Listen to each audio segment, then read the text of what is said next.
1 கொரிந்தியர் 6ஆம் அதிகாரம் 19ஆம் வசனம் சொல்லுகிறது, நீங்கள் உங்களுடையவர்கள் அல்லவென்று அறியீர்களா என்று சொல்லி ஒரு கேள்வியை எழுப்புகிறது. நாம் நம்முடையவர்கள் அல்லவென்றால் நாம் யாருடையவர்கள்? அநேகர் நினைக்கிறாங்க, இன்னைக்கு நான் என்னுடையவன், நான் என்னுடைய சொந்த காலில் நிற்கிறேன், நான் என்னால் எல்லாம் செய்ய முடியும் நினைக்கிறாங்க.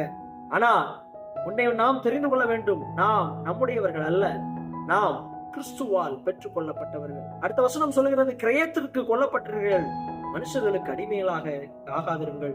அநேகர் இந்த உலகத்துல மனிதர்களுக்கு அடிமைகளாக வாழ்ந்து கொண்டிருக்கிறார்கள். நாம் மனிதர்களுக்கு அடிமைகளாக வேண்டியவர்கள் அல்ல, இயேசுவுக்கு அடிமைகளாக நாம் வாழ வேண்டியவர்கள்.